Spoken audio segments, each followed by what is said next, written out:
बिहार के नेवादा में रैली के दौरान नीतीश कुमार ने पीएम मोदी के पैर छुए, देश में गरमाई सियासत। सीएम नीतीश के पीएम मोदी के पैर छूने पर तेजस्वी ने जताया अफसोस। तेजस्वी ने कहा, हम बहुत शर्मिंदा हुए, हमें बुरा लगा, क्या हालात हो गए हैं। लालू प्रसाद यादव की बेटी रोहिणी आचार्य ने कसा तंज, कहा नीतीश पहले से ही थे नतमस्तक, तस्वीरें अब सामने आई हैं।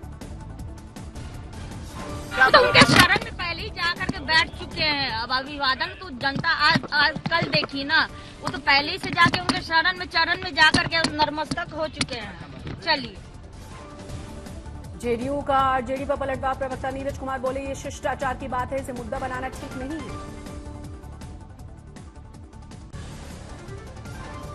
क्या नहीं लगता है, कभी आपने कोई सार्वजनिक सभा में कहा कि मेरे पिता मुखिया का चुनाव नहीं लड़ सकते हैं, सजा याफ्ता है?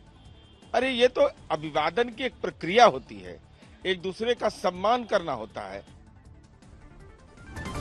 मोगा में तेजस्वी यादव ने प्रधानमंत्री पर साधा निशाना, कहा प्रधानमंत्री कहते थे चौकीदार हूं, इसके बावजूद विदेश का पैसा लेकर विदेश भाग गए चोर। चिराग पासवान के लिए चुनाव प्रचार करने को तैयार है पशुपति पारस। चिराग ने कहा, बुरे वक्त में चाचा ने मेरे साथ बहुत बुरा किया, नहीं चाहिए चाचा का साथ। जयराम रमेश ने कहा पीएम पर तंज, कहा 4 जून के बाद पीएम लंबी छुट्टी पर चले जाएंगे, जनता की गारंटी है। यूपी कांग्रेस अध्यक्ष और कई बड़े नेताओं की आज अखिलेश यादव से मुलाकात। कुछ ही देर में लखनऊ स्थित समाजवादी पार्टी के दफ्तर में होगी दोनों ही दलों के बीच बैठक। पूर्णिया में बताओ निर्दलीय उम्मीदवार मैदान में उतरे। पप्पू यादव ने बीमा भारती के खिलाफ प्रचार में झोंकी है ताकत, कहा जनता सभी कांग्रेसी मेरे साथ। कोई नहीं, सब कांग्रेस के साथ है। अध्यक्ष की जिम्मेदारी है महागठबंधन को निभाना, वो अच्छा कर रहे हैं। बीमा भारती के अलावा पूर्णिया में पप्पू यादव के खिलाफ महागठबंधन के सारे साथियों का मिल रहा है समर्थन, भारी बहुमत से जीत होगी। महागठबंधन के जितने भी हमारे कार्यकर्ता है और सभी साथी हमारे साथ आपको देखने के लिए मिलेगा हर क्षेत्र में। असम के डिब्रूगढ़ में प्रचार के लिए पहुंची केजरीवाल सरकार की मंत्री आतिशी। आम आदमी पार्टी के कार्यकर्ताओं ने किया जोरदार स्वागत। आतिशी ने असम के 2 लोकसभा सीटों पर आम आदमी पार्टी की जीत का दावा किया है। शराब घोटाला केस में केसीआर की बेटी के कविता की अंतरिम जमानत याचिका खारिज। दिल्ली की राउजरनी कोर्ट ने खारिज की है अर्जी। वकील ने के कविता के बच्चे की अप्रैल में परीक्षा का हवाला दिया, कहा 16 साल के बच्चे को परीक्षा में मां के समर्थन की जरूरत है, लेकिन कोर्ट ने दलील खारिज कर दी। आम आदमी पार्टी दिल्ली में जेल का जवाब वोट से कैंपेन लॉन्च कर चुकी है। इस दौरान संजय सिंह ने इलेक्टोरल बॉन्ड का भी उठाया मुद्दा, कहा करोड़ों के घाटे वाली कंपनियों ने भी बीजेपी को दिया करोड़ों का चंदा, हासिल किया ठेका। इलेक्टोरल बॉन्ड के नाम पर हुआ है, इलेक्टोरल बॉन्ड के नाम पर यह घोटाला, यह भ्रष्टाचार हुआ। नियमों का बदलाव किया गया, हजारों करोड़ की टैक्स की छूट दी गई, लाखों करोड़ को कंपनियों को ठेका दिया गया। मुंबई नॉर्थ वेस्ट से शिवसेना उम्मीदवार अमोल कीर्तिकर को ईडी ने किया है तलब। कोरोना के दौरान खिचड़ी घोटाले से जुड़ा हुआ है मुद्दा। कांग्रेस छोड़ने वाले नेता संजय निरुपम ने टिकट कटने पर कीर्तिकर को खिचड़ी चोर कहा था। त्रिपुरा के चारिलम लोकसभा क्षेत्र में सीएम माणिक साहा ने रोड शो किया है। उमड़ी समर्थकों की भारी भीड़, बड़ी तादाद में नजर आई थी महिलाएं। पश्चिम बंगाल में दुर्गापुर में प्रचार के लिए पहुंची बीजेपी नेता दिलीप घोष की टीएमसी कार्यकर्ताओं ने घेरा। दोनों ही ओर से जुबानी जंग तेज हुई।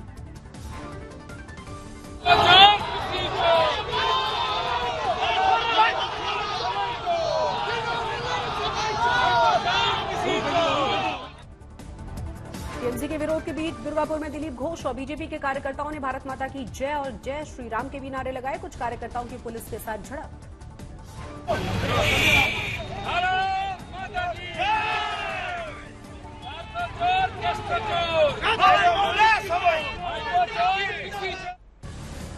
बंगाल में एनआईए के एक्शन पर टीएमसी और बीजेपी में जुबानी हमलों का सिलसिला जारी है। पीएम मोदी ने कहा भ्रष्टों को बचाने के लिए टीएमसी एजेंसियों पर करती है हमले।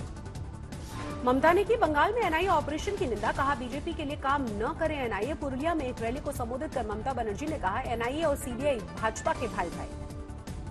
सीएम ममता ने भी बीजेपी पर लगाया दंगा भड़काने का आरोप, कहा रामनवमी पर किसी के बहकावे में बिल्कुल न आए। पश्चिम बंगाल के मिदनापुर में जनसभा को संबोधित करते हुए अभिषेक बनर्जी ने बीजेपी नेता जितेंद्र तिवारी पर हमला बोला। बनर्जी ने कहा हमने एनआईए को बेनकाब कर दिया है। आज चुनाव आयोग से मिलेगा टीएमसी का डेलीगेशन। 10 सदस्यीय टीएमसी प्रतिनिधिमंडल शाम 4 बजे चुनाव आयोग से मुलाकात करेगा। पश्चिम बंगाल के ठाकुर नगर में मतुआ समुदाय पर नियंत्रण को लेकर गरमाई है सियासत। केंद्रीय मंत्री शांतनु ठाकुर ने समर्थकों के साथ कुलमाता बिनापानी देवी के बंद कमरे का ताला तोड़ा। बिनापानी देवी के कमरे पर था टीएमसी नेता ममता बाला ठाकुर का कब्जा। शांतनु ठाकुर बिनापानी देवी के पोते हैं, जबकि ममता ठाकुर उनकी बहू हैं। टीएमसी ने ताला तोड़ने को बताया, बीजेपी की गुंडागर्दी ट्वीट भी किया। यूपी के मेरठ में अरुण गोविल के प्रचार के दौरान स्मृति ईरानी ने राहुल गांधी पर साधा निशाना। राहुल गांधी पर वायनाड में आतंकी समर्थकों से चुनाव लड़ने के आरोप लगाए। स्मृति ईरानी ने अमेठी से अब तक कोई कांग्रेस उम्मीदवार घोषित न करने पर उठाया है सवाल। स्मृति ईरानी ने इंडिया गठबंधन पर किया वार। कहा, इंडिया गठबंधन का न तो कोई नेता है न नीति है, इसकी नीयत लुटेरों जैसी है। आज दोपहर बस्तर में चुनावी रैली को संबोधित करेंगे पीएम मोदी। शाम 5 बजे महाराष्ट्र के चंद्रपुर में करेंगे चुनावी शंखनाद। चुनावी लहर में बीजेपी जेपी नड्डा भी रामपुर पहुंचेंगे, जनसभा को संबोधित करेंगे। बिजनौर में भी चुनाव प्रचार करेंगे जेपी नड्डा। रैली करके जनता से रूबरू होंगे। शाम को हनुमानगढ़ में रैली को करेंगे संबोधित। यूपी के सीएम योगी आदित्यनाथ के चुनावी मिशन का अगला जनसभा वर्धा में होनी है। शाम को भंडारा और रैली भी करेंगे सीएम। महाराष्ट्र में भी सीएम योगी आदित्यनाथ फूकेंगे चुनावी बिगुल। नागपुर में शाम 6:30 बजे करेंगे जनसभा को संबोधित। कई दिग्गज नेता इसमें शामिल होंगे। जलपाईगुड़ी में गरजे हैं पीएम नरेंद्र मोदी। पीएम की रैली में उमड़ा लोगों का हुजूम। जबलपुर में और नवादा में भी रोड शो किया।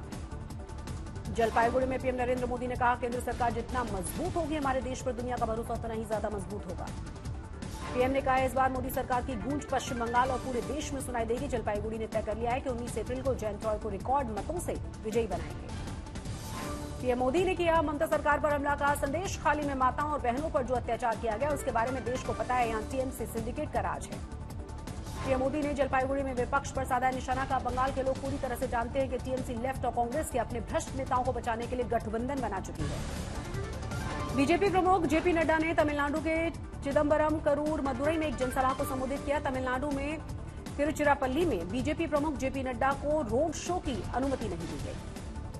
अपनी चुनावी रैली में जेपी नड्डा ने जमकर पीएम नरेंद्र मोदी की तारीफ की। कहा, पीएम गरीब लोगों का ख्याल रखते हैं, सबका साथ सबका विकास सबका विश्वास को सार्थक किया है। जेपी नड्डा ने कहा, मोदी के नेतृत्व विकास ने लगाई है लंबी छलांग। दक्षिण में नड्डा तो राजस्थान में चुनावी जनसभा को संबोधित करते नजर आए रक्षा मंत्री राजनाथ सिंह। नड्डा के विपक्ष पर जमकर सियासी मार। कहा, संसद की नई इमारत में पीएम ने सुनिश्चित किया है कि सिनेगोल वहां स्थापित हो, लेकिन कांग्रेस और डीएमके ने तमिल संस्कृति को कलंकित किया। गुजरात में राजस्थानी वोटर्स को एकजुट करने में जुटे गहलोत। अहमदाबाद में पीएम नरेंद्र मोदी पर साधा निशाना। लोगों को गुमराह करने का आरोप लगाया। पौड़ी में अनिल बलूनी ने जनसंपर्क कार्यक्रम किया। कार्यक्रम में सीडीएस बिपिन रावत के बलिदानों को याद किया गया। कहा, मोदी का उत्तराखंड से गहरा नाता। उच्च पदों पर गढ़वाल के लोगों को दी गई है जिम्मेदारी। ग्वालियर में पार्टी ने प्रवीण पाठक को दिया है टिकट, इसीलिए कांग्रेस के शहर जिलाध्यक्ष देवेंद्र शर्मा अपने पद से इस्तीफा देंगे। लखनऊ में दिल्ली के सीएम केजरीवाल की गिरफ्तारी के खिलाफ आम आदमी पार्टी के कार्यकर्ताओं ने विरोध प्रदर्शन किया। तस्वीरें सामने आई। बिहार के बक्सर में बीजेपी प्रत्याशी मिथिलेश तिवारी की उम्मीदवारी का विरोध। दूसरे जिलों से उम्मीदवार खड़ा करने से नाराज हैं यहां से लोग। बक्सर के मदन डेरा की जनता की दलील, पीएम नरेंद्र मोदी से प्यार है लेकिन बाहरी उम्मीदवारों को वोट नहीं देने का प्रण लिया है। बीजेपी से प्रत्याशी बदलने की अपील की गई। नैनीताल में एक जनसभा में सीएम धामी ने साधा कांग्रेस का निशाना। कहा, कांग्रेस का घोषणा पत्र मुस्लिम लीग का घोषणा पत्र है। एलिवेटेड रोड के मरम्मत के कारण अगले 45 दिनों तक नोएडा की सड़कों पर मिलेगा जाम। ट्रैफिक पुलिस ने कई सड़कों को डाइवर्ट किया है। पटना में 4 अपराधियों ने एक युवक को गोली मारी। जांच में जुटी हुई है पुलिस। कानपुर में घर में आग लगने से 2 मासूम बच्चियों की जिंदा जलकर मौत हुई। प्रधान पति पर लगा है आग को लगाने का आरोप। आनंद में एक और फर्जी मार्कशीट घोटाला सामने आया। विदेश जाने के इच्छुक छात्रों को विदेश भेजने के लिए फर्जी मार्कशीट बनाई जाती थी। नागपुर में दिखाई दिया रफ्तार का कहर। बेकाबू कंटेनर ने सड़क के किनारे खड़ी 12 गाड़ियों को मारी थी टक्कर। हादसा इतना जबरदस्त था कि कई गाड़ियों के परखच्चे उड़ गए। कर्नाटक के बेल्लारी से लोकसभा चुनाव से पहले 5 करोड़ से ज्यादा की नकदी बरामद की गई है। 3 किलो सोना, 68 चांदी की छड़ें भी जब्त। झांसी में लोकसभा चुनाव से पहले एफएसटी टीम ने पकड़े हैं करीब 2 करोड़ की नकदी और ज्वेलरी। अपराधियों से पूछताछ जारी है। बिहार के भागलपुर में नगर निगम कार्यालय में भीषण आग लगी थी। आसमान में उड़ती हुई नजर आई आग की लपटें। भीषण आग की चपेट में आने से लाखों रुपए का नुकसान हुआ। मौके पर दमकल की कई टीमें पहुंची। उज्जैन महाकाल मंदिर में रील बना रही लड़कियों के साथ सुरक्षाकर्मी महिलाओं का हुआ विवाद। CCTV footage. उदयपुर में एक वैन में लगी थी भीषण आग। हादसे का वीडियो सामने आ गया है। मतदान के बाद होटल और रेस्टोरेंट में 20% डिस्काउंट देने का ऐलान किया गया। निर्वाचन आयोग मतदान प्रतिशत बढ़ाने के लिए पहल कर रहा है।